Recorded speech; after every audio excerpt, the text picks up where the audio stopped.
हमारी बात संयुक्त निदेशक अभियोजन से हो रही है। सर बताएं, आपके यहाँ क्या क्या कार्रवाइयाँ अभी तक हुई हैं, क्या योजनाएं चल रही हैं?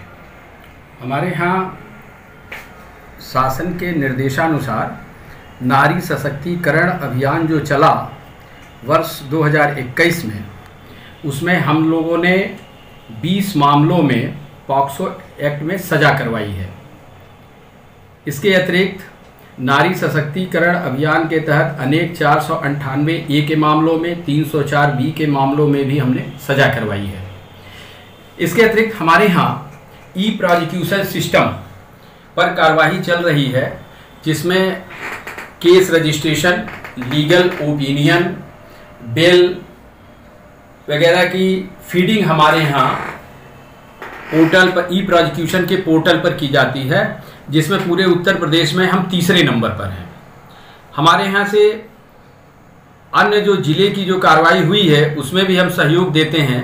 जनपद अंबेडकर नगर से वर्ष 2021 में 3 NSA की राष्ट्रीय सुरक्षा अधिनियम के तहत कार्रवाई हुई है, जिसमें कि 2 मामले में थाना राजे सुल्तानपुर की कार्रवाई हुई है और एक मामला थाना जैतपुर से संबंधित है, जो कि जहरीली शराब कांड से संबंधित था।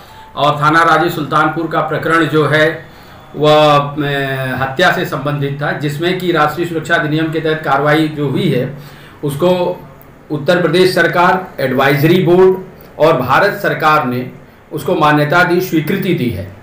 हमारे यहाँ से जितने भी मामले पुलिस द्वारा विवेचना किए जाते हैं, उन सभी विवेचना के पश्चात वो सभी फाइलें हमारे यहाँ आती हैं और हम सभी मामलों में राय देते हैं। विधिक राय हमारी जब लग जाती है उसके बाद ही वो फाइल न्यायालय में विचारण के लिए जाती है। ये किशन भाई वर्सेज स्टेट ऑफ गुजरात और Ramashankar Mishra versus state of UP की जो विधि व्यवस्था है उसके अनुकूल ये कार्रवाई होती है।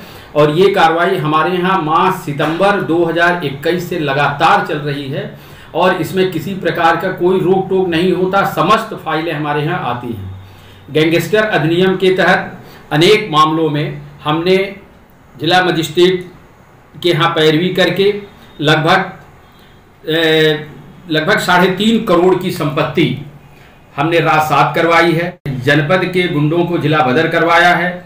शस्त्र अधिनियम के तहत शासन को सहयोग देते हुए, शासन के साथ उनके निर्देशों का पालन करते हुए हमने शस्त्र अधिनियम में जो लोग जिनका शस्त्र उनके पास नहीं रहना चाहिए, उनके शस्त्र लाइसेंस को निलंबित करवाया है। साक्षी सुरक्षा की भी कार्रवाई हमारे यहाँ से चलती है।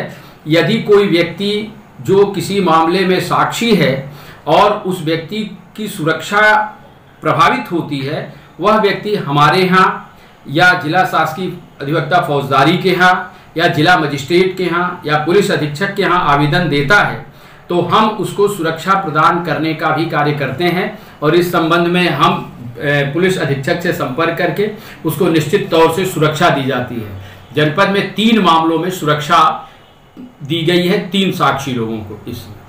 इस प्रकार हमारे यहाँ शासन की जो नीतियां हैं, उन नीतियों को सुचारू रूप से संचालित करने की प्रगाढ़तापूर्वक और पूरे हम संकल्प लेकर के उस संबंध में कार्रवाई अपनी करते रहते हैं।